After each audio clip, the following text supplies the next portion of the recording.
Hi everyone, welcome again, and do not forget to subscribe to the channel. So this video is about the recent census about wildlife in South Sudan. So this is good news.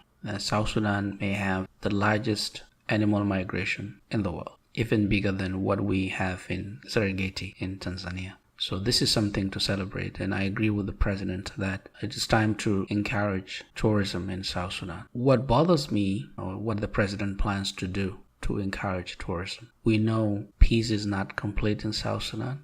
Many people cannot travel all over the country. So for South Sudan to benefit from the wildlife, it has to ensure that it is safe for people to travel to all parts of South Sudan. Not just few towns and villages closer to the capital city, but all over South Sudan, to major towns, to small towns. All the roads should be safe. They should also be paved, and they are not. So benefiting, for South Sudan to reap the benefits of tourism, these things must be done. And now we know the peace agreement that was signed by the government of South Sudan, SPLM-IO and SPLM-IG, has not been implemented. There's still provisions that have not been completed. So if the president is really serious about tourism, he has to make sure that the peace agreement is implemented. He also has to make sure that the Tumaini initiative taking place now in Nairobi is also completed, and the so-called holdout groups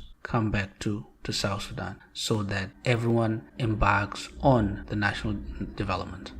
This is the only way South Sudan can benefit from tourism. And it's not just wildlife. South Sudan is endowed with national sites like the Sud, like the Nile. Many people would want to see the Nile. Those of us who have been to South Sudan as kids, we know what the Sud is and the beauty of the place. So many tourists would want to go to South Sudan to see the Sud, to see the waterfalls. But we need peace in South Sudan. We also need the opening up of political space. I understand many South Sudanese leaders, they like to throw words around. They like to say, oh, South Sudan is open for business, South Sudan is free, but it is not. If they have to be really serious about opening up the country, they have to really allow the people to judge whether the country is open up for business. It's not the politicians, it's not the bureaucrats who should say that.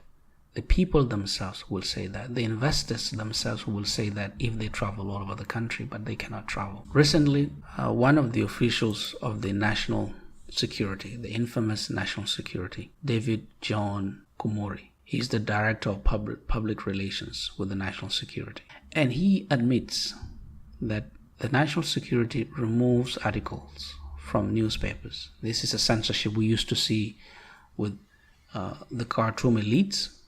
It has now come to Sudan. Many newspapers sometimes are censored, articles are removed, so papers are printed with empty spaces. So this is what he said. Yes, there are articles that have been removed that preach hatred. We assess the level of the threat of the article to the public. Multi-article targeting will create a problem for the public. This is something that is strange, because since 2005, we've never had a case where an opinion article or a news article that is published in a newspaper incited people to go to war or ethnic feuds. What has incited people to go to war or to fight our politicians? These are not opinion articles. The national security pretends that if the article criticizes leaders, especially the president, then it is inciting hatred. Criticizing the president, writing an opinion article that diverges from the official narratives, is part of democratizing the country. It's part of opening up a country to public discourse where people disagree without fighting. What incites people?